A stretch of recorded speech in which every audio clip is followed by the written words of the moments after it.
और मैं हूं आपके साथ दीक्षा शर्मा। थोड़ी ही देर में बजट 2024 जो है वो पेश किया जाएगा। अंतरिम बजट है, चुनाव से पहले का बजट है और ढेरों उम्मीदें इस बजट से आम जनता लगाए बैठी है।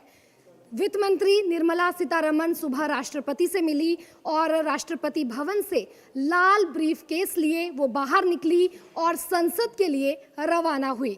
वही अभी की जो अपडेट हम आपको बता रहे हैं, कैबिनेट बैठक चल रही है और खुद पीएम मोदी भी इस बैठक में मौजूद हैं। ये बजट जो है मोदी के दूसरे कार्यकाल का जो है ये आखिरी बजट है, तो अपने आप में ही ये बजट काफ़ी खास मायने रखता है। वहीं इस बजट की क्या खासियत है और कैसे क्या कुछ आस जो है आम जनता इस बजट से लगाए बैठी है, इस बारे में आपको एक स्पेशल रिपोर्ट के जरिए बताएंगे। तो देखिए आप ये स्पेशल रिपोर्ट। छोटा बजट बड़ी उम्मीदें। चुनावी साल में निर्मला सीतारमण के पिटारे से आज क्या क्या निकलेगा? क्या नई टैक्स व्यवस्थाओं में सुधार देखने को मिलेगा? आखिर निर्मला सीतारमण के पिटारे में है क्या? नई संसद में आज आम चुनाव से पहले मोदी सरकार 2.0 का आखिरी बजट पेश किया जाएगा। वित्त मंत्री निर्मला सीतारमण अपने कार्यालय का छठा बजट पेश करने जा रही हैं। यह अंतरिम बजट होगा, लेकिन आम आदमी को इस मिनी बजट से भी सरकार की ओर से कई बड़े ऐलान किए जाने हैं। वहीं आपको बता दें कि इस बजट में अर्थव्यवस्था, किसानों, महिलाओं और युवाओं को बड़ा तोहफा मिलने की उम्मीद जताई जा रही है। सुबह 11 बजे से बजट भाषण शुरू हो जाएगा और देश का पूरा वित्तीय लेखा जोखा जनता के सामने रखा जाएगा। इस मौके पर सभी सांसद सदन में मौजूद रहेंगे। इसके एक दिन पहले यानी कि 31 जनवरी 2024 को संसद में राष्ट्रपति द्रौपदी मुर्मू का अभिभाषण हुआ था और उन्होंने मोदी सरकार की उपलब्धियों को गिनाया था। वहीं केंद्रीय वित्त मंत्री निर्मला सीतारमण अंतरिम बजट 2024 व 2025 पेश करने के लिए तैयार है। नई टैक्स व्यवस्था फिर से फोकस में रखने के लिए कहीं न कहीं कयास लगाए जा रहे हैं। देखिए, अब बात करते हैं कि आखिर वित्त मंत्री के पिटारे में है क्या। केंद्रीय वित्त मंत्री निर्मला सीतारमण सुबह 11 बजे संसद के संयुक्त सत्र में अंतरिम बजट 2024 व 25 पेश करेगी। विशेषज्ञों के मुताबिक सीतारमण का बजट मोटे तौर पर बुनियादी ढांचे पर खर्च बढ़ाने, किसानों की आय बढ़ाने और रोजगार को बढ़ावा देने की संभावित रणनीतियों पर केंद्रित होगा। हालांकि मध्यम वर्ग बढ़ती महंगाई से निपटने के लिए टैक्स संबंधी कुछ घोषणाओं की उम्मीद कर रहा है, लेकिन ऐसी उम्मीदें पूरी नहीं हो पाएंगी क्योंकि सरकार का ध्यान राजकोषीय घाटे को कम करने पर है। चूंकि यह अंतरिम बजट लोकसभा चुनाव से पहले है, ऐसे में सरकार अपनी जीत की संभावनाओं को बढ़ाने के लिए मौजूदा कल्याणकारी योजनाओं को आगे बढ़ा सकती है। अंतरिम बजट में अप्रैल में शुरू होने वाले नए वित्तीय वर्ष के पहले 4 महीने के लिए केंद्र सरकार के जरूरी व्यय को पूरा करने के लिए अग्रिम अनुदान के लिए संसद की मंजूरी मांगी जाती है। अप्रैल मई में आम चुनाव के बाद चुनी गई नई सरकार संभवतः जुलाई में पूर्ण बजट पेश करेगी। अंतरिम बजट आचार संहिता लागू होने से कुछ हफ्ते पहले ही पेश किया जाता है। हाल ही में बीजेपी ने 3 राज्यों में जबरदस्त जीत हासिल की है। ऐसे में केंद्र सरकार लगातार कहीं न कहीं योजनाओं के ऐलान भी उम्मीद लगातार की जा रही है। निर्मला सीतारमण जो बजट पेश करेंगी वो तकनीकी रूप से लेखानुदान है और इसे लोकप्रिय रूप से अंतरिम बजट कहा जा रहा है। इस अंतरिम बजट में किसानों को लेकर बड़ा ऐलान हो सकता है। बता दें कि वित्त मंत्री निर्मला सीतारमण 8:30 बजे के करीब वित्त मंत्रालय पहुंची। यहां वित्त मंत्री पंकज चौधरी पहले ही पहुंच चुके थे। वित्त मंत्रालय ने किस तरीके से वित्त मंत्री सबसे पहले बजट बनाने वाली टीम से मिली और उनके साथ फोटो सेशन हुआ। वित्त मंत्रालय ने अधिकारियों से मुलाकात की। उसके बाद वित्त मंत्री राष्ट्रपति भवन जाने के लिए भी रवाना हुई। उसके बाद राष्ट्रपति से बजट 2024 व 25 से मंजूर। मंत्री सीतारमण जो है पिटारा जो है, बजट का पिटारा है वो खोलेंगी। 11 बजे जो है ये अंतरिम बजट पेश किया जाएगा। एक स्पेशल रिपोर्ट के जरिए हमने आपको बताया कि क्या कुछ इस पिटारे में खास रहने वाला है।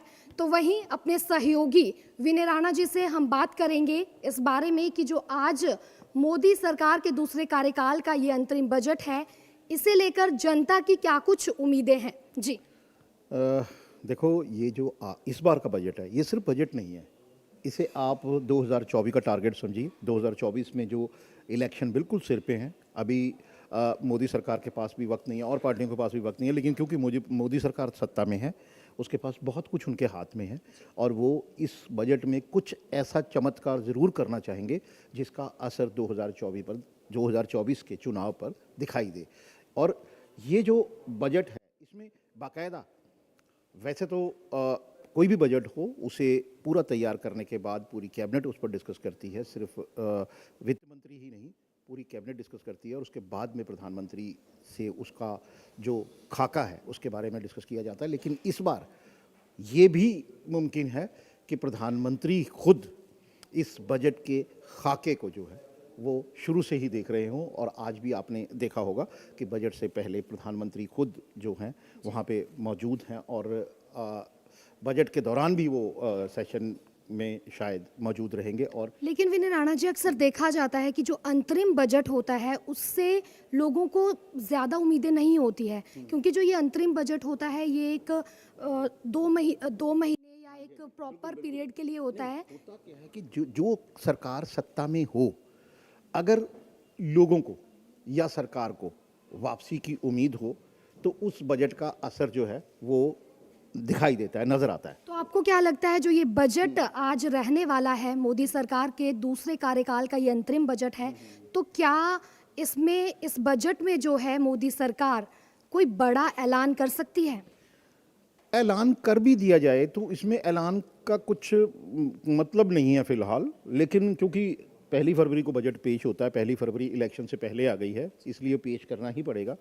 तो ये 2 महीने में जो भी थोड़ा बहुत, 2 महीने तो खैर नहीं कहा जा सकता, अब महीना ही कहा जा सकता है, तो इस दौरान जो भी मोदी सरकार चुनाव जाब्ता लगने से पहले जो मोदी सरकार कर सकती है वो कोशिश करेगी कि उसको हल करे और लोगों पर उसका प्रभाव छोड़े। ये थे हमारे साथ विनय राणा जी, जिन्होंने बहुत ही सरल अंदाज में ये बताया कि जो ये बजट है इससे ज़्यादा उम्मीदें जो है जनता को नहीं है, क्योंकि जो ये बजट होता है ये अंतरिम बजट है। ऐसे में कहीं ना कहीं जो लोग हैं, हालांकि जो सरकार है उनके पास एक बड़ा हथियार के रूप में सरकार इसे इस्तेमाल कर सकती है। चुनाव जो है अभी आधिकारिक घोषणा नहीं हुई है कि चुनाव कब होने हैं, लेकिन इससे पहले जो है सरकार के पास एक बड़ा हथियार के रूप में इस्तेमाल कर सकती है। अपने सहयोगी रोहित से बात करूंगी।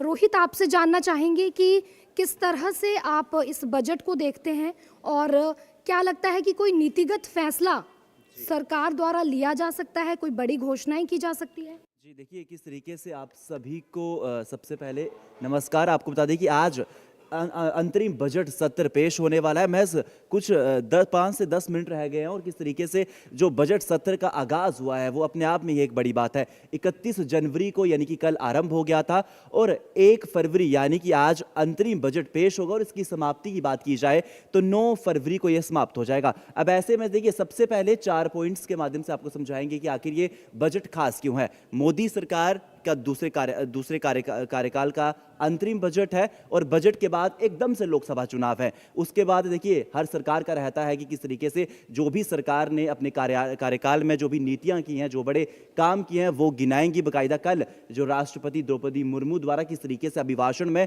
बहुत बड़ी बातें कही गई, चाहे वो महिलाओं की बात हो, सेना की बात हो, और देश को किस तरीके से लगातार प्रगति की ओर हमारा देश जो आ रहा है उसको लेकर भी लगातार सरकार अपनी नीतियां गिनाएगी और कहीं ना कहीं कामयाबी बनाने का ये बड़ा मौका है। रोजगार के लिए, इनकम टैक्स के लिए अनेक देखिए उम्मीदें तो लोगों को खासी हैं, लेकिन अब देखना होगा कि क्या कुछ इसमें हो सकता है। लेकिन इसमें खास बात यह है कि हमें यह समझने की जरूरत है कि आम बजट, अंतरिम बजट और वोट ऑन अकाउंट होता क्या है। अभी अंतरिम बजट है। आम बजट किस तरीके से जब नई सरकार बनेगी तो 1-2 महीने बाद अप्रैल में किस तरीके से आम बजट पेश होगा। और कहीं ना कहीं देखिए, अंतरिम बजट है वो पूरा बजट नहीं है। सरकार खत्म होने से पहले कुछ ऐसे जो दस्तावेज हैं जिनका ब्यौरा देना है, आने वाली सरकार को किस तरीके से जो धनराशि है उसका कहीं ना कहीं ब्यौरा देना है। कहीं ना कहीं वित्त मंत्री सीतारमण जो है ये क्लियर कर चुकी हैं, जो इस बार का बजट होगा वो वोट ऑन अकाउंट होगा। तो इस पर आप क्या कहेंगे? हम चाहेंगे आप एक बार हल्का सा एक्सप्लेन करें कि वोट ऑन अकाउंट क्या है। देखिए, वोट ऑन अकाउंट की बात की जाए तो अंतरिम बजट का ही एक हिस्सा होता है। ये ट्रांजिशन पीरियड के दौरान होने वाले खर्च जो पैसों की व्यवस्था करता है, तो वहीं वोट ऑन अकाउंट का बिना बहस के पास कर दिया जाता है। इसमें कोई विपक्ष सवाल जवाब नहीं करता है और सरकार किसी भी साल के दौरान अतिरिक्त व्यय प्रबंधनों के लिए वोट ऑन अकाउंट ला सकती है। बिल्कुल, बहुत ही आपको अच्छे से समझाया है कि आम बजट, अंतरिम बजट और वोट ऑन अकाउंट क्या है। वहीं थोड़ी ही देर, कुछ मिनटों का इंतज़ार है और थोड़ी ही देर में जो है बजट 2024 पेश किया जाएगा। तन्वी, आपसे जानना चाहेंगे कि क्या कुछ लगता है, क्या कुछ उम्मीदें, महिलाओं की बात करें तो महिलाओं को इस बजट से क्या कुछ उम्मीदें हैं? निगाहें जो है महिलाओं की भी इस बजट पर टिकी हुई हैं। महिलाओं को लेकर आप क्या कहेंगे? देखिए दीक्षा, केंद्र सरकार का जो है ये अंतरिम बजट है। लोकसभा चुनाव से पहले अंतरिम बजट होने वाला है। अब बात की जाए तो 26 जनवरी को जब परेड हुई थी, उस टाइम भी महिला सशक्तिकरण का हमें जज्बा देखने को मिला था और मोदी जो हैं पीएम मोदी जो हैं अपने हर एक संबोधन में महिलाओं को आगे रखते हैं। तो कहीं ना कहीं ये उम्मीदें लगाई जा रही हैं कि अब जो ये बजट है, इस बजट में महिलाओं को जो है कोई बड़ा तोहफा जो है मिलने वाला है। बिल्कुल, यहाँ हमने महिलाओं के सशक्तिकरण की बात की, तो वहीं पिंकिश, आपसे जानना चाहेंगे कि किस तरह से आप देखती हैं कि जो आज थोड़ी ही देर में बजट पेश करेंगी वित्त मंत्री, तो आपको क्या लगता है कि किस तरह से ये बजट रहने वाला है और किन किन क्षेत्रों के लिए जो है ये बजट, जो कौन कौन से सेक्टर हैं जो इस बजट से उम्मीदें लगाए बैठे हैं? जी, आज देखिए निर्मला सीतारमण आज पहली बार अंतरिम बजट पेश करने जा रही है, तो काफ़ी सेक्टर्स की तरीके से अगर शिक्षा की मैं बात करूँ तो शिक्षा का क्षेत्र भी काफ़ी उम्मीदें इस बजट से लगाए बैठे। पहली बात जो है शिक्षा पर लोन जो है उस पर कम ब्याज दर पर लोन मिले, ये बड़ी बात होगी। और टीचर्स की अप स्किलिंग की बात की जाए, मोदी जी भी कहते हैं कि पढ़ेगा इंडिया तभी तो आगे बढ़ेगा इंडिया। जी बिल्कुल, शिक्षा का जो क्षेत्र है वो अपने आप में एक देश का विकास निर्धारित करता है। अगर लोगों को अच्छी शिक्षा मिलेगी तो कहीं ना कहीं देश तरक्की करेगा। तो ऐसे में कहीं ना कहीं शिक्षा के क्षेत्र को लेकर या शिक्षा प्रणाली में सुधार को लेकर कहीं ना कहीं उम्मीद जो है लोग लगाए बैठे हैं, छात्र लगाए बैठे हैं। जी बिल्कुल, लगाए बैठे हैं। और जो स्कूल हैं, यूनिवर्सिटीज़ हैं, वो चाहते हैं कि रिसर्च और डेवलपमेंट पर ज़्यादा से ज़्यादा पैसा इसे बजट में पास किया जाए, ताकि स्कूलों की जो है अपस्किलिंग हो सके। साथ ही महिलाएं हैं, युवा हैं, या फिर बात की जाए स्वास्थ्य के क्षेत्र की, तो वहाँ पर भी काफ़ी सारी उम्मीदें जो हैं लोग इस बजट से लगाए बैठे हैं। हालांकि बजट अंतरिम बजट है, चुनाव नज़दीक हैं, तो उस अकॉर्डिंग ये बजट इतना लंबा नहीं होने वाला है। जी बिल्कुल, थोड़ी ही देर बाद, अब महज कुछ देर का इंतज़ार है और वित्त मंत्री जो है बजट का पिटारा खोलेंगी। अंतरिम बजट है, कई उम्मीदें इस बजट से हैं। अपनी सहयोगी डिम्पल से बात करेंगे। जी डिम्पल, आप कैसे देखती हैं इस बजट को? लोकसभा चुनाव से ठीक पहले का ये बजट है, उम्मीदें हैं और सरकार के पास भी एक बहुत बढ़िया मौका है अपनी कामयाबियां गिनवाने का। और अगर बात करें क्या कुछ ऐलान यहाँ पर हो सकते हैं, चाहे वो रोज़गार को लेकर हो या फिर वो इंफ्रास्ट्रक्चर को लेकर हो, कैसे देखती हैं? देखिए दीक्षा, ये बजट जितना आम लोगों के लिए महत्वपूर्ण है, उतना ही महत्वपूर्ण ये बजट सरकार के लिए भी है। इस बजट से ही लोकसभा चुनावों की पूरी दिशा तय होगी। सबसे बड़ी बात है, इस बजट में मध्यम वर्ग हो गया, किसान हो गए, श्रमिक, ये ऐसे लोग हैं जो 75 करोड़ मतदाता इस देश में है, जिनको लुभाने की पूरी कोशिश सरकार करेगी। और 2019 के अंतरिम बजट पर अगर दीक्षा नज़र डाली जाए तो उसमें भी इन वर्गों को लुभाने के लिए सरकार ने घोषणाएं की। किसानों के लिए किसान सम्मान निधि की घोषणा हुई थी, जिसके तहत किसानों के खाते में सालाना 6,000 रुपये सीधा सरकार की तरफ से गए। इसके अलावा मध्यम वर्ग को आकर्षित करने की कोशिश की गई। 5 लाख तक का जो पैसा है, आय है, उस पर कर माफ़ कर दिया गया। और श्रमिकों को लुभाने के लिए खास तौर पर इस बजट को ध्यान में रखकर बनाया गया है और 75 करोड़ मतदाताओं को लुभाने का पूरा प्रयास इस बजट में किया जाएगा। और ये एक आखिरी मौका लोकसभा चुनावों से ठीक पहले सरकार के पास है और सरकार किसी भी तरीके से ये मौका अपने हाथ से जाने नहीं दे सकती। इसका पूरा प्लान पहले ही तैयार हो चुका है और 2019 से जो फॉर्मूला था 2019 का अंतरिम बजट के दौरान का, उस फॉर्मूले को भी आज पूरी तरह से लागू किया जाएगा। दीक्षा देश के युवाओं की बात करें तो देश के यूथ, जो देश का यूथ है, रोज़गार की अगर हम बात करें, बेरोज़गारी की मार जो है युवा झेल रहा है, तो ऐसे में कहीं ना कहीं आपको लगता है कि क्या रोज़गार के अवसर जो है इस मौके पर चुनाव से ठीक पहले जो है मोदी सरकार कोई ऐसी घोषणा करेगी कि रोज़गार के अवसर दिए जाएं? दीक्षा, इसकी फिलहाल सरकार को इजाज़त भी नहीं होती है, लोक लुभावने वादे उतने कर भी नहीं सकती है, फिर भी सरकार कोशिश करेगी कि ज़्यादातर युवाओं को आकर्षित किया जाए और ये भी कोशिश की जाएगी दीक्षा कि युवा, जो मध्यम वर्ग है, युवा है, उनको खास तौर पर आकर्षित किया जाएगा।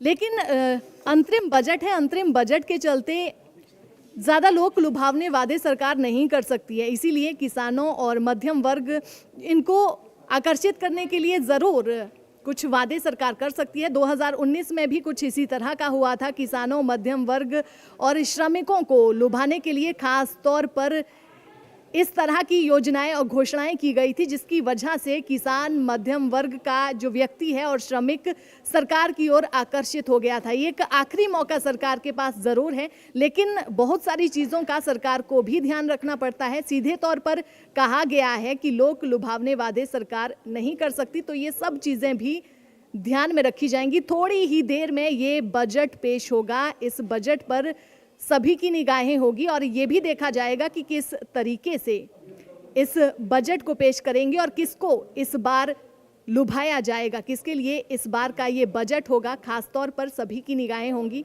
मुंह मीठा करके बाकायदा राष्ट्रपति द्रौपदी मुर्मू ने वित्त मंत्री निर्मला सीतारमण को बजट पेश करने के लिए रवाना किया है और निर्मला सीतारमण की अगर बात की जाए तो उनके खाते में भी कई रिकॉर्ड इस अंतरिम बजट के पेश होने के साथ जुड़ जाएंगे। निर्मला सीतारमण संसद में पहुंच गई है और इनका जो बजट भाषण है शुरू होने वाला है। आपको सीधे लिए चलते हैं संसद, जहां से निर्मला सीतारमण बजट भाषण शुरू करने वाली हैं। Humane and inclusive approach to development is a marked and deliberate departure from the earlier approach of provisioning up to village level. Development programs were thus provisioned.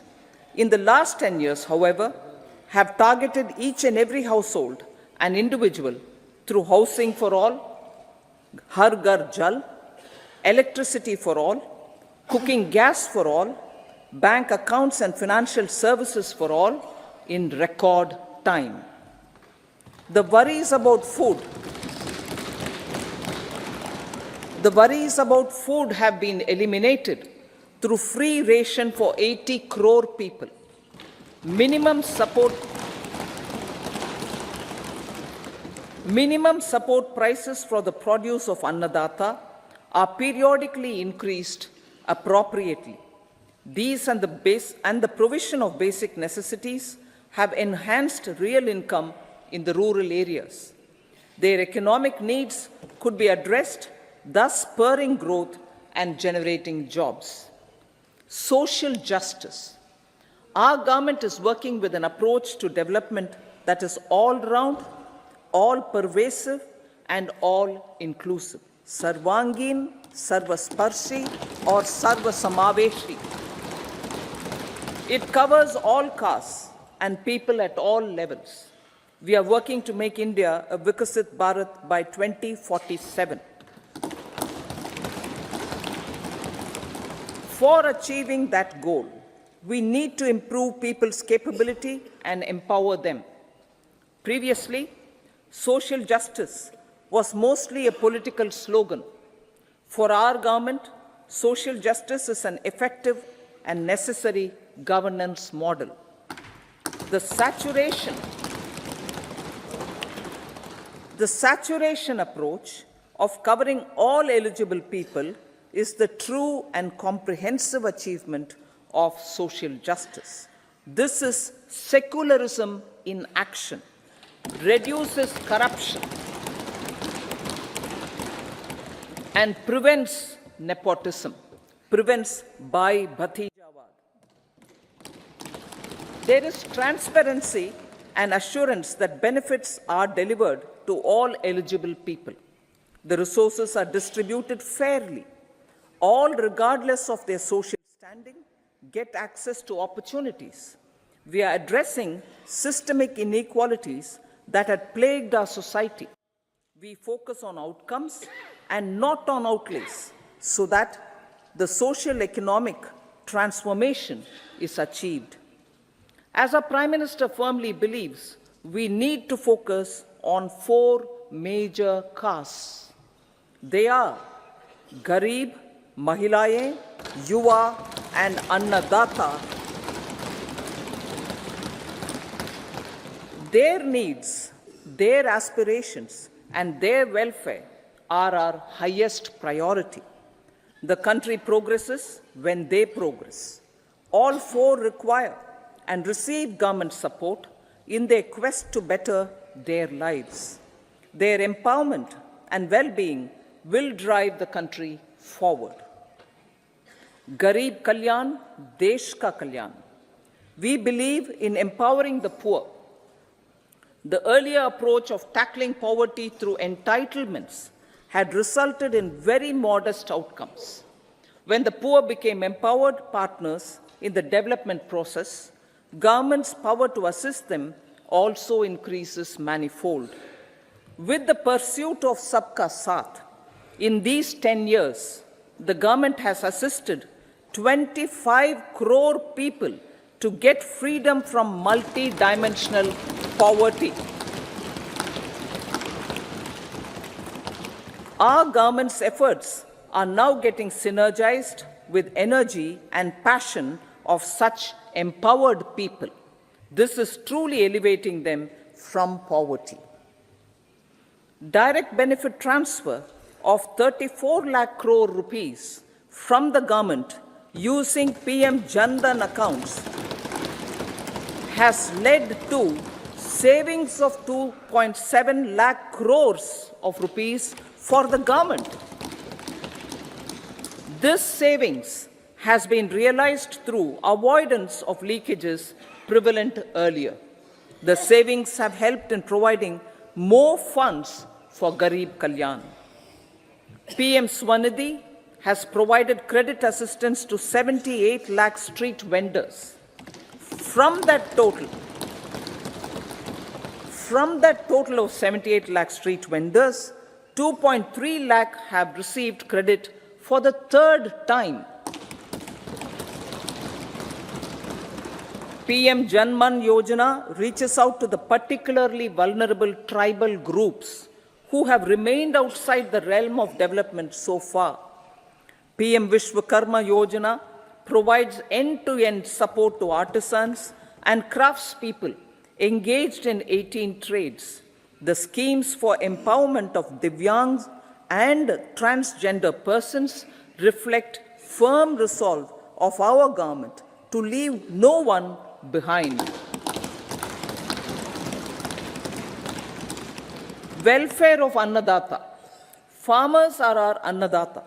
Every year under PM Kisan Samman Yojana, direct financial assistance is provided to 11.8 crore farmers, including marginal and small farmers.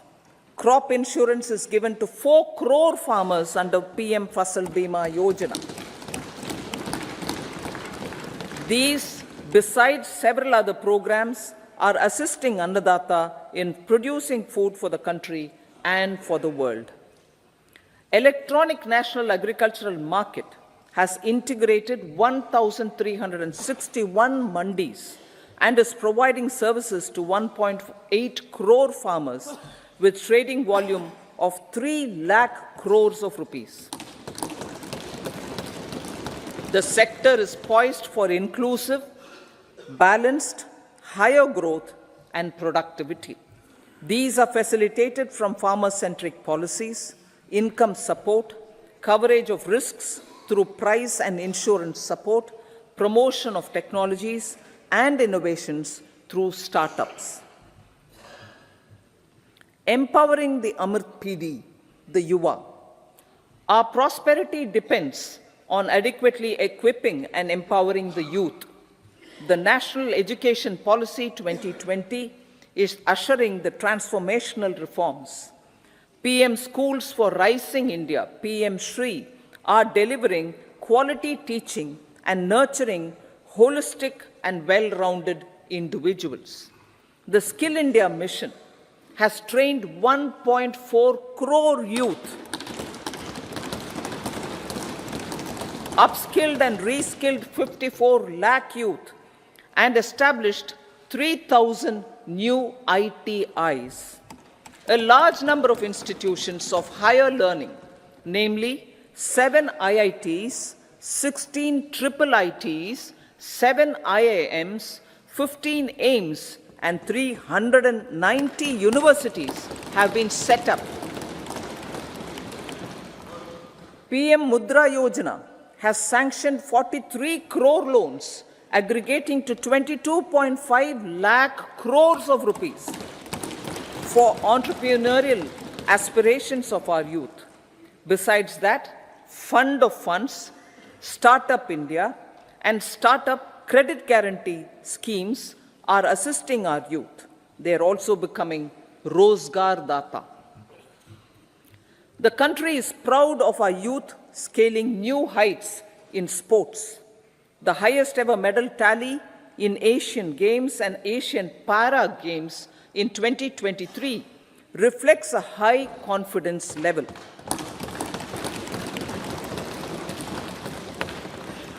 Chess prodigy and our #1 ranked player Pragnananda put up a stiff fight against the reigning world champion Magnus Carlsen in 2023. Today, India has over 80 chess grandmasters compared to little over 20 in 2010. Momentum for Nari Shakti. The empowerment of women through entrepreneurship, ease of living, and dignity for them has gained momentum in these 10 years. 30 crore Mudra Yojana loans have been given to women entrepreneurs. Female enrollment in higher education has gone up by 28% in 10 years.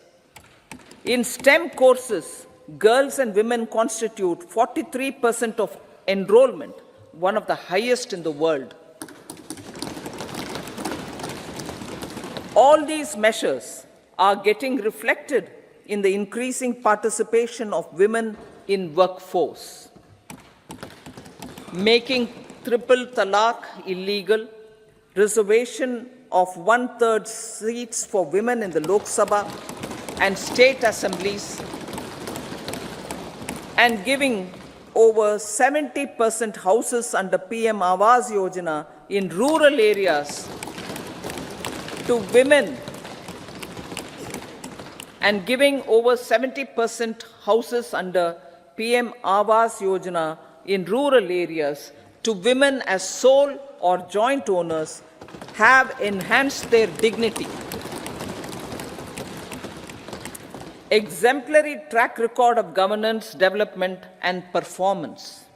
Besides delivering on high growth in terms of gross domestic product, the government is equally focused on a more comprehensive GDP, that is, governance, development, and performance. Our government has provided transparent, accountable, people-centric, and prompt, trust-based administration with citizen-first and minimum government, maximum governance approach. The impact of all-round development is discernible in all sectors. There is macroeconomic stability, including in the external sector. Investments are robust. The economy is doing well. People are living better and earning better, with even greater aspirations for future. Average real income of the people has increased by 50%. Inflation is moderate. People are getting empowered, equipped, and enabled to pursue their aspirations. There is effective and timely delivery of programs and of large projects. Economic management. The multi-pronged economic management over the past 10 years has complemented people-centric, inclusive development. Following are some of the major elements. 1. All forms of infrastructure, physical, digital, or social, are being built in record time.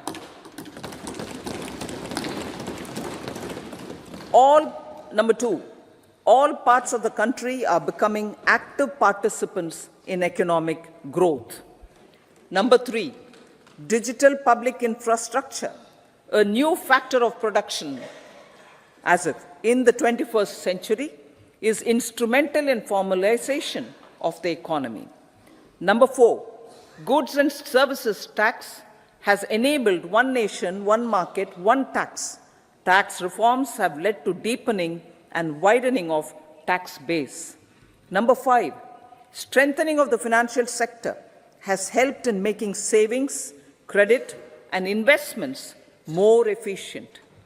Number 6, GIFT, IFSC, and the Unified Regulatory Authority, IFSCA, are creating a robust gateway for global capital and financial services for the economy. Number 7, proactive inflation management has helped keep inflation within the policy band. Now, the global context, Honorable Speaker, sir.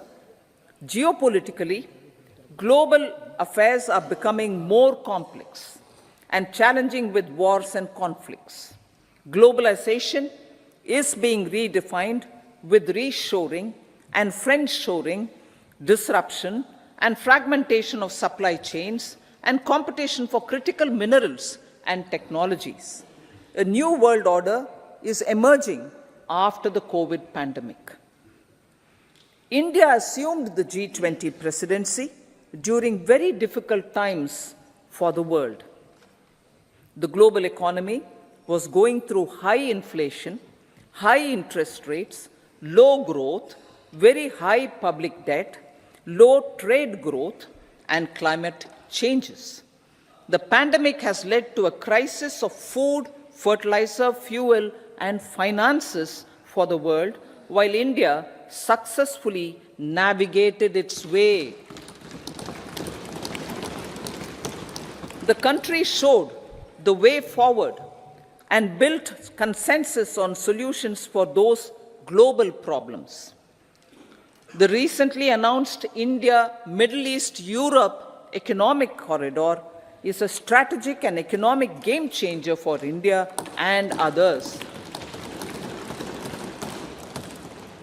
In the words of Honorable Prime Minister, the corridor, and I quote, will become the basis of world trade for hundreds of years to come, and history will remember that this corridor was initiated on Indian soil. Unquote. Vision for Vikasit Bharat. Our vision for Vikasit Bharat is that of prosperous Bharat in harmony with nature, with modern infrastructure, and providing opportunities for all citizens and all regions to reach their potential.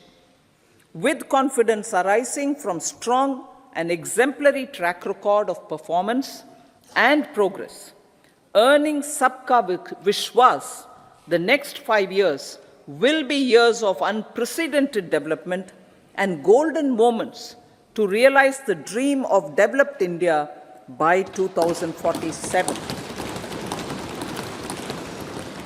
The trinity of demography, democracy, and diversity, backed by Sabka Prayas, has the potential to fulfill aspirations of every Indian. As Honorable Prime Minister in his Independence Day address to the nation mentioned, I quote, "There is no dearth of opportunities, as many opportunities as we want. The country is capable of creating more opportunities. Sky is the limit." Unquote.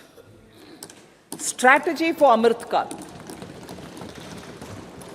Our government will adopt economic policies that foster and sustain growth, facilitate inclusive and sustainable development, improve productivity, create opportunities for all, help them enhance their capabilities, and contribute to generation of resources to power investments and fulfill aspirations.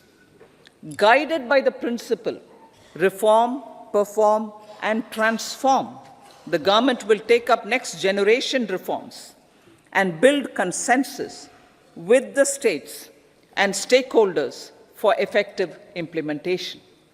It is an important policy priority for our government to ensure timely and adequate finances, relevant technologies, and appropriate training for the micro, small, and medium enterprises, MSMEs, to grow and also compete globally.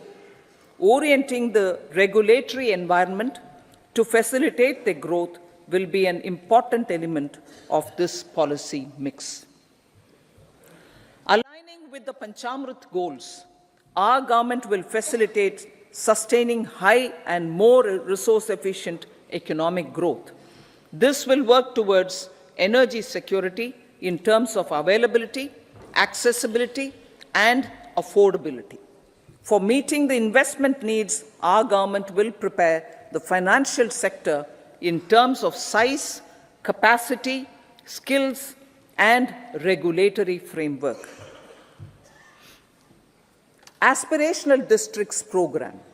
Our government stands ready to assist the states in faster development of aspirational districts and blocks, including generation of ample economic opportunities.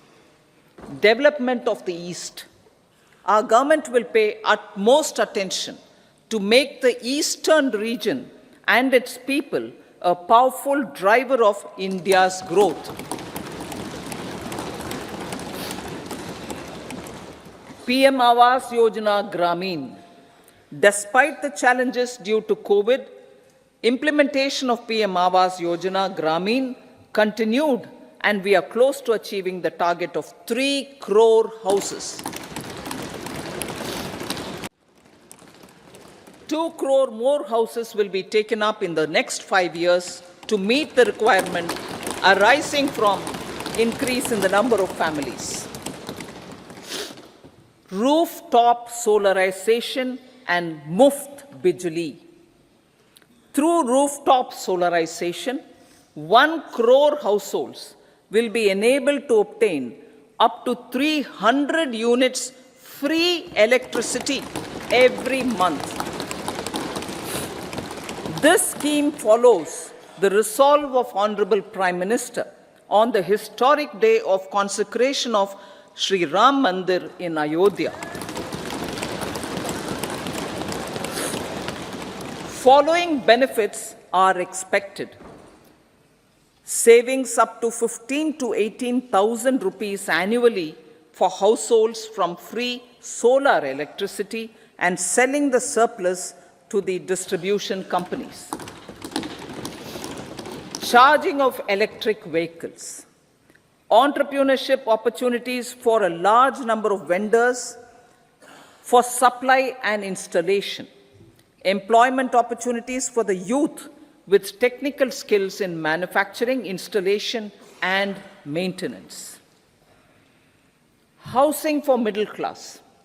Our government will launch a scheme to help deserving sections of the middle class, and I quote from Honorable Prime Minister's words, living in rented houses or slums or chawls and unauthorized colonies, unquote, to buy or build their own houses. Medical colleges. Several youth are ambitious to get qualified as doctors. They aim to serve our people through improved healthcare services. Our government plans to set up more medical colleges by utilizing the existing hospital infrastructure under various departments. A committee for this purpose will be set up to examine the issues and make relevant recommendations. Cervical cancer vaccination. Our government will encourage vaccination for girls in the age group of 9 to 14 years for prevention of cervical cancer. maternal and child health care. Various schemes for maternal and child care will be brought under one comprehensive program for synergy in implementation. Upgradation of Anganwadi centers under Saksham Anganwadi and Poshan 2.0 will be expedited for improved nutrition delivery, early childhood care, and development. The newly designed U-Win platform for managing immunization and intensified efforts of Mission Indradhanush will be rolled out expeditiously throughout the country. Ayushman Bharat. Healthcare cover under Ayushman Bharat scheme will be extended to all ASHA workers, to all Anganwadi workers and helpers. Agriculture and food processing. The efforts of value addition in agriculture sector and boosting farmers' incomes will be stepped up. Pradhan Mantri Kisan Sampada Yojana has benefited 38 lakh farmers and generated 10 lakh employment. Pradhan Mantri Formalization of Micro Food Processing Enterprises Yojana has assisted 2.4 lakh SHGs and 60,000 individuals with credit linkages. Other schemes are complementing the efforts for reducing post-harvest losses and improving productivity and incomes. For ensuring faster growth of the sector, our government will further promote private and public investment in post-harvest activities, including aggregation, modern storage, efficient supply chains, primary and secondary processing and marketing and branding. Nano DAP. After the successful adoption of nano urea, application of nano DAP on various crops will be expanded in all agroclimatic zones. Atmanirbhar Oil Seeds Abhiyan. Building on the initiative announced in 2022, a strategy will be formulated to achieve Atmanirbharta for oil seeds such as mustard, groundnut, sesame, soya bean, and sunflower. This will cover research for high-yielding varieties, widespread adoption of modern farming techniques, market linkages, procurement, value addition, and crop insurance. Dairy development. A comprehensive program for supporting dairy farmers will be formulated. Efforts are already on to control foot and mouth disease. India is the world's largest milk producer with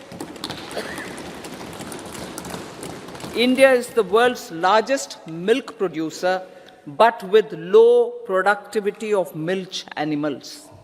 The program will be built on the success of existing schemes such as Rashtriya Gokul Mission, National Livestock Mission, and infrastructure development funds for dairy processing and animal husbandry. Matsya Sampada. It was our government which set up a separate department for fisheries, realizing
Gokul Mission. India is the world's largest milk producer, but with low productivity of milch animals. The program will be built on the success of existing schemes such as Rashtriya Gokul Mission, National Livestock Mission, and infrastructure development funds for dairy processing and animal husbandry. Matsya Sampada. It was our government which set up a separate department for fisheries, realizing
expenditure outlay in the past 4 years, resulting in huge multiplier impact on economic growth and employment creation. The outlay for the next year is being increased by 11.1% to 11,111 crore rupees. This would be 3.4% of our GDP. Railways. 3 major economic railway corridor programs will be implemented.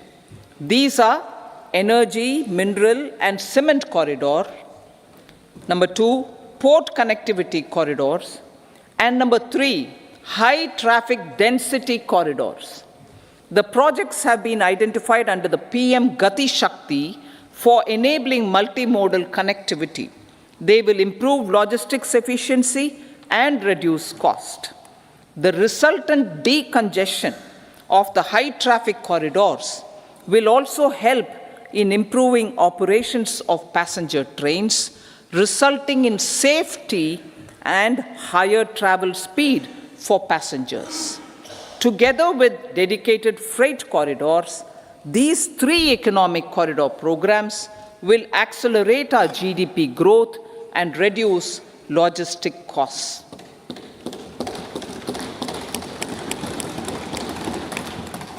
40,000 normal rail bogies will be converted to Vande Bharat standards to enhance safety, convenience, and comfort of passengers. Aviation sector. The aviation sector has been galvanized in the past 10 years. Number of airports have doubled to 149. Rollout of air connectivity to Tier 2 and Tier 3 cities under Udan scheme has been widespread. 517 new routes are carrying 1.3 crore passengers. Indian carriers have proactively placed orders for over 1,000 new aircrafts. Expansion of existing airports and development of new airports will continue expeditiously. Metro and Namo Bharat. We have a fast expanding middle class and rapid urbanization is taking place. Metro rail and Namo Bharat can be the catalyst for the required urban transformation. Expansion of these systems will be supported in large cities focusing on transit-oriented development. Green energy. Towards meeting our commitment for net zero by 2070, the following measures will be taken. Viability gap funding will be provided for harnessing offshore wind energy, potential for initial capacity of 1 gigawatt. Coal gasification and liquefaction capacity of 100 metric tons will be set up by 2030. This will also help in reducing imports of natural gas, methanol, and ammonia. Phased mandatory blending of compressed biogas in compressed natural gas for transport and piped natural gas for domestic purposes will be mandated. Financial assistance will be provided for procurement of biomass aggregation machinery to support collection. Electric vehicle ecosystem. Our government will expand this and strengthen the e-vehicle ecosystem by supporting manufacturing and charging infrastructure. Greater adoption of e-buses for public transport networks will be encouraged through payment security mechanism. Biomanufacturing and biofoundry. For promoting green growth, a new scheme of biomanufacturing and biofoundry will be launched. This will provide environment-friendly alternatives such as biodegradable polymers, bioplastics, biopharmaceuticals, and bioagri inputs. This scheme will also help in transforming today's consumptive manufacturing paradigm to the one based on regenerative principles. Blue Economy 2.0. For promoting climate-resilient activities for Blue Economy 2.0, a scheme for restoration and adaptation measures and coastal aquaculture and mariculture with integrated and multi-sectoral approach will be launched. Comprehensive development of tourist centers. The success of organizing G20 meetings in 60 places presented diversity of India to global audience. Our economic strength has made the country an attractive destination for business and conference tourism. Our middle class also now aspires to travel and explore. Tourism, including spiritual tourism, has tremendous opportunities for local entrepreneurship. States will be encouraged to take up comprehensive development of iconic tourist centers, branding and marketing them at global scale. A framework for rating of the centers based on quality of facilities and services will be established. Long-term interest-free loans will be provided to states for financing such development on matching basis. To address the emerging fervor for domestic tourism, Honorable Speaker, sir, projects for port connectivity, tourism infrastructure, and amenities will be taken up on our islands, including Lakshadweep. This will help in generating employment also. Promoting investments. The FDI inflow during 2014 to 23 was $596 billion, marking a golden era. That is twice the inflow during 2005 to 14. For encouraging sustained foreign investment, we are negotiating bilateral investment treaties with our foreign partners in the spirit of First Develop India. FDI is First Develop India. Reforms in the states for Vikasit Bharat. Many growth and development enabling reforms are needed in the states for realizing the vision of Vikasit Bharat. A provision of 75,000 crore rupees as 50-year interest-free loan is proposed this year to support those milestone-linked reforms by the state governments. Societal changes. The government will form a high-powered committee for an extensive consideration of the challenges arising from fast population growth and demographic changes. The committee will be mandated to make recommendations for addressing these challenges comprehensively in relation to the goal of Vikasit Bharat. Amrit Kal as Kartavya Kal. Our government stands committed to strengthening and expanding the economy with high growth and to create conditions for people to realize their aspirations. Honorable Prime Minister, in his Independence Day address to the nation in the 75th year of our Republic, said, and I quote, "We commit ourselves to national development with new inspirations, new consciousness, new resolutions, as the country opens up immense possibilities and opportunities. It is our Kartavya Kal." Unquote.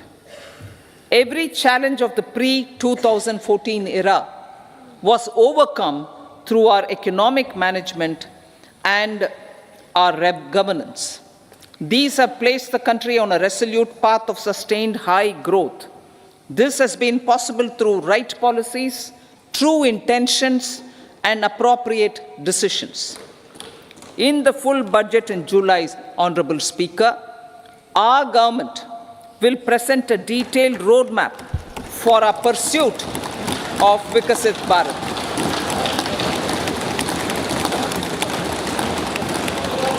Revised estimates. Revised estimates of 2023-24. The revised estimate of the total receipts other than borrowings is 27.56 lakh crores of rupees, of which the tax receipts are 23.24 lakh crore rupees. The revised estimate of total expenditure is 44.90 lakh crore rupees. The revenue receipts at 30.03 lakh crore rupees are expected to be higher than the budget estimate, reflecting strong growth momentum and formalization in the economy. The revised estimate of the fiscal deficit is 5.8% of GDP, improving on the budget estimate, notwithstanding moderation in the nominal growth estimates. Budget estimates for 2024-25. Coming to the year 2024-25, the total receipts other than borrowings and total expenditure are estimated at 30.80 and 47.66 lakh crore rupees respectively. The tax receipts are estimated at 26.02 lakh crore rupees. The scheme of 50-year interest-free loan for capital expenditure to states will be continued this year with an outlay of 1.3 lakh crore rupees. We continue on the path of fiscal consolidation, as announced in my budget speech of 2021-22, to reduce fiscal deficit below 4.5% by 25-26. The fiscal deficit in 2024-25 is estimated to be 5.1% of GDP, adhering to that path.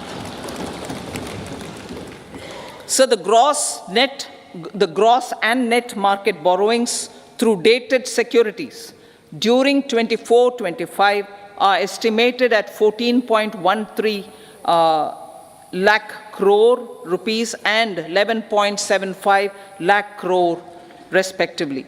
Both will be less than that in 23-24. Now that the private investments are happening at scale, the lower borrowings by the central government will facilitate larger availability of credit for the private sector. Vote on account. I'll be seeking vote on account approval of the Parliament through the appropriation bill for a part of the financial year 2024-25. I will now move to Part B. Honorable Speaker, sir, over the last 10 years, the direct tax collections have more than trebled and the return filers swelled 2.4 times. I would like to assure the taxpayers that their contributions have been used wisely for the development of the country and welfare of its people. I appreciate the taxpayers for their continued support. The government has reduced and rationalized tax rates. Under the new tax scheme, there is now no tax liability for taxpayers with income up to 7 lakh rupees, up from 2.2 lakh rupees in the financial year 2013-14. The threshold for presumptive taxation for retail businesses was increased from 2 crores to 3 crores. Similarly, the threshold for professionals eligible for presumptive taxation was increased from 50 lakh rupees to 75 lakh rupees. Also, corporate tax rate was decreased from 30% to 22% for existing domestic companies and to 15% for certain new manufacturing companies. Honorable Speaker, sir, in the last 5 years, our focus has been to improve taxpayer services. The age-old jurisdiction-based assessment system was transformed with the introduction of faceless assessment and appeal, thereby imparting greater efficiency, transparency, and accountability. Introduction of updated income tax returns, a new Form 26AS, and pre-filling of tax returns have made filing of tax returns simpler and easier. Average processing time of returns has been reduced from 93 days in the year 2013-14 to a mere 10 days this year, thereby making refunds faster. Indirect taxation. By unifying the highly fragmented indirect tax regime in India, the GST has reduced the compliance burden on trade and industry. The industry has acknowledged the benefits of GST. According to a recent survey conducted by a leading consulting firm, 94% of industry leaders view the transition to GST as largely positive. According to 80% of the respondents, it has led to supply chain optimization, as elimination of tax arbitrage and octroi has resulted in disbanding of checkposts at the state and city boundaries. At the same time, tax base of GST more than doubled, and the average monthly gross GST collection has almost doubled to 1.66 lakh crores this year. States too have benefited. States' SGST revenue, including compensation released to states in the post-GST period of 2017-18 to 2022-23, has achieved a buoyancy of 1.22. In contrast, the tax buoyancy of state revenues from subsumed taxes in the pre-GST 4-year period of 2012-13 to 2015-16 was a mere 0.72.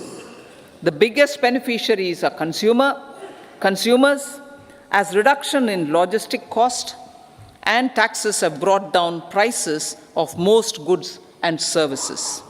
We have taken a number of steps in customs to facilitate international trade.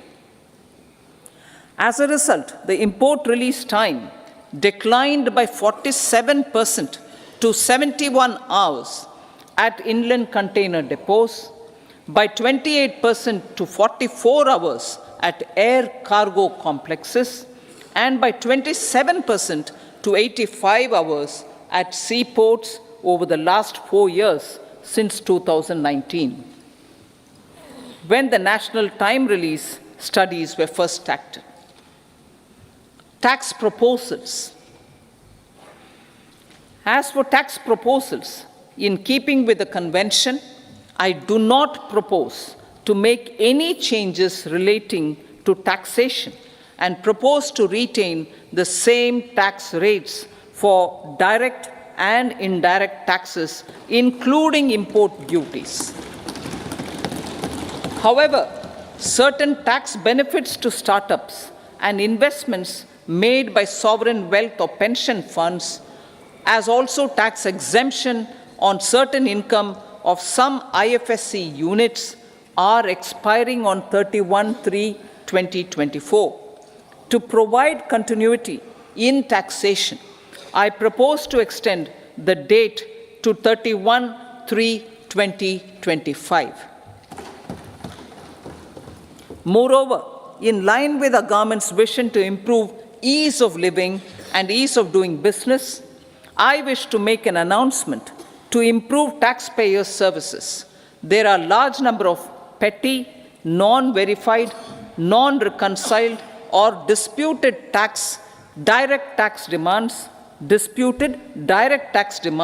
many of them dating as far back as 1962, which continue to remain on the books, causing anxiety to honest taxpayers and hindering refunds of subsequent years. Honorable Speaker, sir, I propose to withdraw such outstanding direct tax demands up to 25,000 rupees pertaining to the period up to financial year 2009-10 and up to 10,000 rupees for financial years 2010-11 to 2014-15. This is expected to benefit about 1 crore taxpayers. 1 crore taxpayers would benefit out of this. Economy then and now. In 2014, when our government assumed the reins, the responsibility to mend the economy step by step and to put the governance systems in order was enormous. The need of the hour was to give hope to the people, to attract investments, and to build support for the much-needed reforms.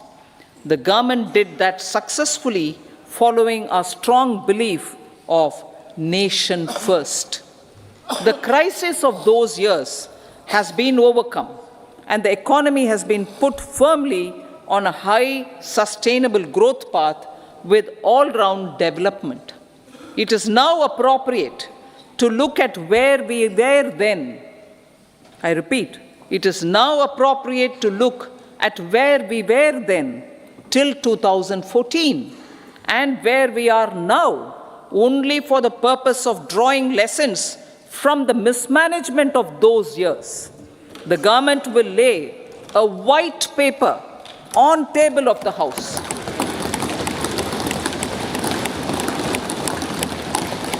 The exemplary track record of governance, development, and performance, effective delivery, and Jan Kalyan has given the government trust, confidence, and blessings of the people to realize whatever it takes, the goal of Vikasit Bharat, with good intentions, true dedication, and hard work in the coming years and decades. With this, Honorable Speaker, I commend the interim budget to this august House. Jai Hind.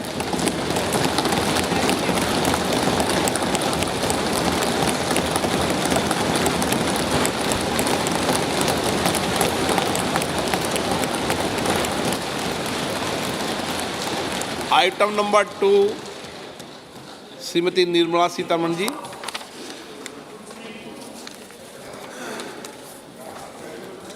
So, with your permission, I rise to lay on the table the following statements under Section 3(1) of the Fiscal Responsibility and Budget Management Act 2003, medium-term fiscal policy cum fiscal policy strategy statement, and macroeconomic framework statement. Item number 3, Srimati Nirmala Sitharaman ji. Sir, with your permission, I rise to move for leave to introduce the Finance Bill 2024. प्रश्न ये है कि विधेयक को पुनर्स्थापित करने की अनुमति प्रदान की जाए। जो सदस्य इसके पक्ष में हाँ कहें, जो सदस्य विरोध में ना कहें। मेरे विचार में निर्णय हाँ वालों के पक्ष हुआ, हाँ वालों के पक्ष हुआ। माननीय मंत्री जी विधेयक को पुनर्स्थापित करें। Sir, I introduce the bill. सभा की कार्रवाई शुक्रवार दिनांक 2 फरवरी 2024 को प्राप्त 11 बजे तक के लिए स्थगित की जाती है।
reins the responsibility to mend the economy step by step and to put the governance systems in order was enormous. The need of the hour was to give hope to the people, to attract investments, and to build support for the much needed reforms. The government did that successfully, following a strong belief of nation first. The crisis of those years has been overcome, and the economy has been put firmly on a high, sustainable growth path with all-round development. It is now appropriate to look at where we were then. I repeat, it is now appropriate to look at where we were then till 2014 and where we are now, only for the purpose of drawing lessons from the mismanagement of those years. The government will lay a white paper on table of the House.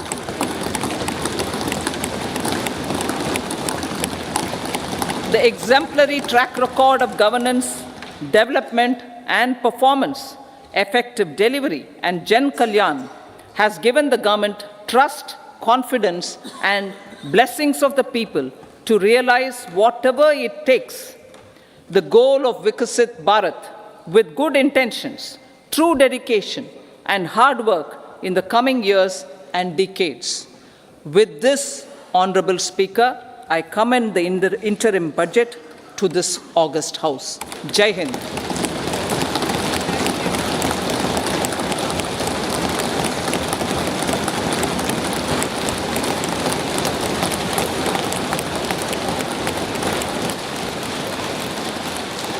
Item number 2 Shrimati Nirmala Sitharaman ji.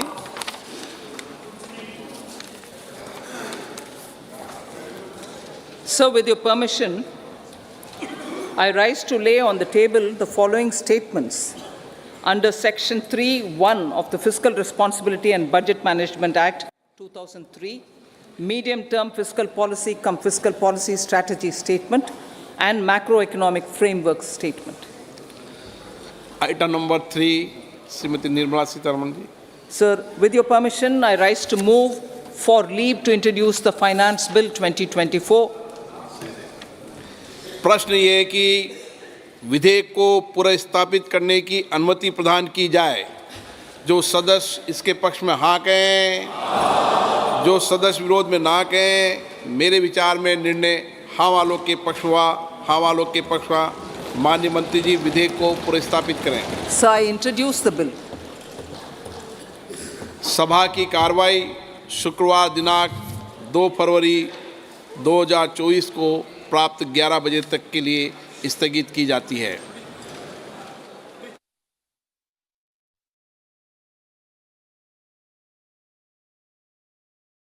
State years and decades. With this, Honorable Speaker, I commend the interim budget to this august House. Jai Hind.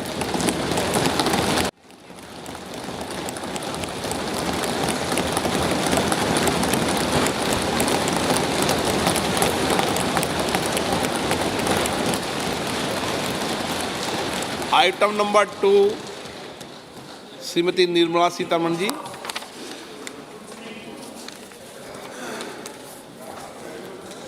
So, with your permission, I rise to lay on the table the following statements under Section 3(1) of the Fiscal Responsibility and Budget Management Act 2003, Medium-Term Fiscal Policy cum Fiscal Policy Strategy Statement and Macroeconomic Framework Statement. Item number 3 Shrimati Nirmala Sitharaman ji. Sir, with your permission, I rise to move for leave to introduce the Finance Bill 2024. प्रश्न ये है कि विधेयक को पुनर्स्थापित करने की अनुमति प्रदान की जाए। जो सदस्य इसके पक्ष में हाँ कहें, जो सदस्य विरोध में ना कहें। मेरे विचार में निर्णय हाँ वालों के पक्ष हुआ, हाँ वालों के पक्ष हुआ।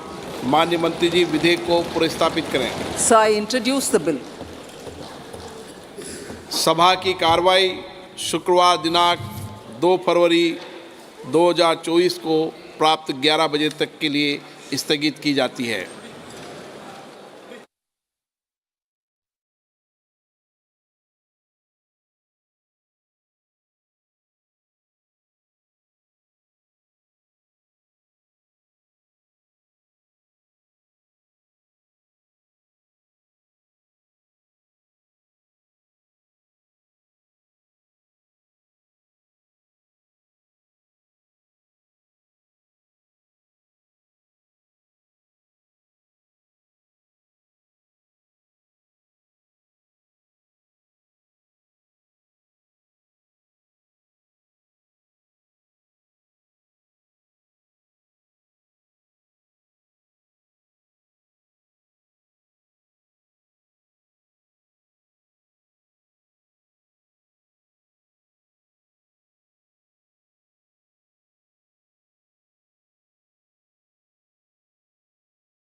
Item number 3, Srimati Nirmala Sitharaman ji. Sir, with your permission, I rise to move